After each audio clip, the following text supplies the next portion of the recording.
성도님들, 흔히 인간을 망각의 동물이라고 합니다. 실제로 그렇죠. 과거에 일어났던 일, 좋았던 것이나 힘들었던 것들이 이제 시간이 지나면 지날수록 우리 기억 속에서 희미해져만 갑니다. 아무리 좋았어도, 또는 아무리 힘들었어도, 그때 그랬나? 혹은 그때 그랬지 하고 잊어버리기 일쑤입니다. 그래서 사실 잊어버리는 건 놀라운 하나님의 은혜이기도 합니다. 그래서 반대로 하는 게 문제입니다. 잊어버려야 할 것은 잊어야 하지만 반대로 반드시 기억해야 할 것도 있는데, 신기하게도 사람은요, 기억하지 말아야 할 것, 잊어버려야 할 것은 반드시 기억을 하고 있고요. 또 꼭 기억해야 하는 것, 절대로 잊지 말아야 하는 건 잘 잊어버리죠. 예를 들어 우리 속담에 원수는 물에 새기고 은혜는 돌에 새기라 라는 말이 있는데요. 사람들은 대체로 반대로 합니다.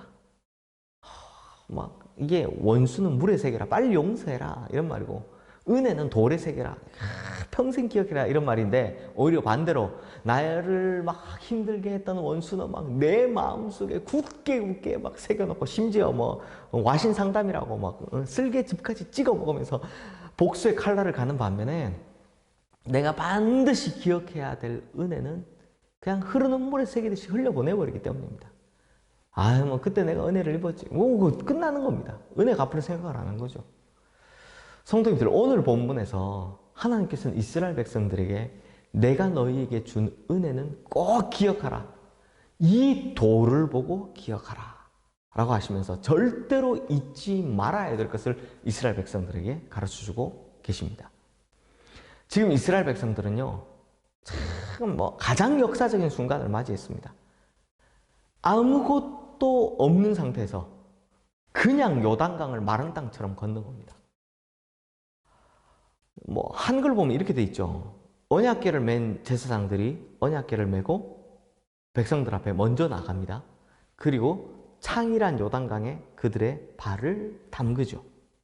언약궤를 맨 제사장들의 발이 요단강에 딱 잠기자마자 흘러내리던 요단강이 딱 멈춰섭니다. 그리고 이 강이요, 한쪽에 벽을 이루고, 홍해는 쭉 갈라졌다면 요단강은 딱 벽을 이루고 이 흘러내리는 물이 멈추기 시작합니다. 그러니까 여기를 막았더니 쭉 물이 빠지는 거죠. 그리고 강바닥이 드러났습니다. 이제 이스라엘 백성들이 요단강을 건넙니다. 이렇게 너무나 단순하게 성경이 표현이 되어 있는데요. 이거 사실은 엄청나게 위대한 순간입니다. 근데 이게 성경 한 장에 딱 이렇게 들어있으니까 이렇게밖에 기록이 안 돼 있죠. 그런데 성도님들, 여기서 특이한 거 하나 발견할 수 있습니다.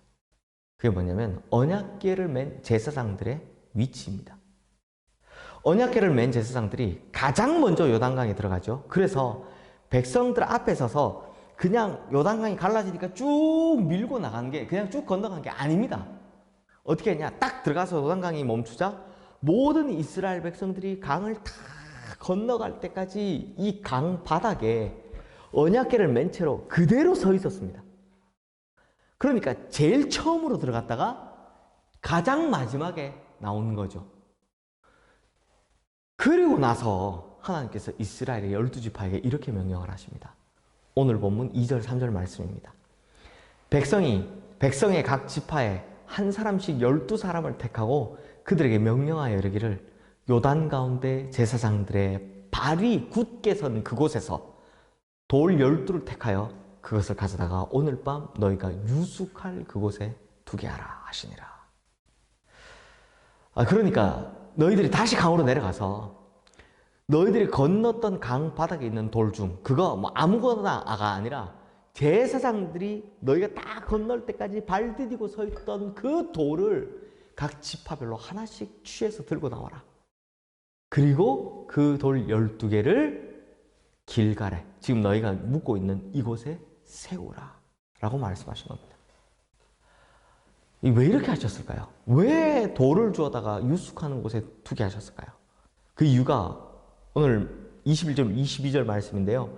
이스라엘 자손들에게 말하여 이르되, 누구에게요? 이스라엘 자손들에게 말하여 이르되, 후일에 너희의 자손들이 그들의 아버지에게 묻기를 이 돌들은 무슨 뜻이니까 하거든 너희는 너희의 자손들에게 알게 하여 이르기를 이스라엘이 마른 땅을 밟고 이 요단을 건넜습니다. 즉 이스라엘 백성들이 전부가 다 마른 땅을 밟고 요단강을 건넜다는 걸 기억하게 하라라는 말씀입니다. 그리고 이 사건에 대한 기억이 후대에게까지 계속 넘어갈 수 있도록 다음 세대들을 위해서 이 도를 세워서 그들을 알게 하라라는 거죠. 사랑하는 성도님들, 오늘 본문에서 우리가 눈여겨봐야 할 것이 뭐냐? 바로 말씀의 위치입니다. 그러니까 무슨 말이냐? 언약계의 위치라는 거죠. 성도님들, 하나님의 말씀은 요단강이 가로막혀 있을 때는 가장 먼저 앞장섰습니다. 그렇죠? 그러다 이스라엘 백성들이 쭉 건너갈 때 하나님의 말씀은 요단강 중앙에, 그 강 중앙에 머물러 있었습니다. 그리고 모든 이스라엘 백성들이 안전하게 건너자 하나님의 말씀은 제일 마지막에 빠져나왔습니다. 자, 그럼 이게 무슨 의미일까요? 뭘 우리에게 보여주는 걸까요? 성도님들, 우리 인생의 요단강이 가로막히면 우리는 다른 것보다 하나님의 말씀을 앞장세워야 합니다. 하나님의 말씀이 앞장서고 하나님의 말씀이 우리보다 먼저 나가시면 우리 앞에 어떤 장애물이 놓여 있든지 어떤 어려움이 가로막고 있든지 이 하나님의 말씀은 먼저 가셔서 그 모든 것을 가르시고 승리를 거두게 하실 것이다 라는 거죠. 뿐만 아니라 하나님의 말씀은요, 우리가 안전히 그 어려운 길을 지날 때까지, 그 장애물을 넘어갈 때까지 그 곁에서 항상 우리를 지켜주고 계신다는 것입니다. 그것도 우리가 이 어려움과 장애물을 완전히 다 빠져나올 때까지 하나님의 말씀은 마지막까지 그 역할을 다 하시고 우리에게 다시 오신다는 겁니다. 사랑하는 성도님들, 이스라엘 백성들이 요단강을 건널 수 있었던 비결 크게 두 가지밖에 없습니다. 첫 번째, 우리가 어제 본 것처럼 자기 자신을 성결하게 한 겁니다. 그리고 나머지는 다 하나님께 맡겼죠. 그리고 두 번째, 오늘 우리가 보는 것처럼 하나님의 말씀을 앞장세운 겁니다. 그렇다면 성도님들, 지금 우리 인생이 큰 어려움에 놓여져 있고 우리 앞에 거대한 장애물이 놓여져 있다면 우리가 어떻게 이 어려움을 극복해야 합니까? 바로 이 두 가지입니다. 성결해야 하고 하나님의 말씀을 앞장세우는 것, 이거 두 가지 해야 하는 겁니다.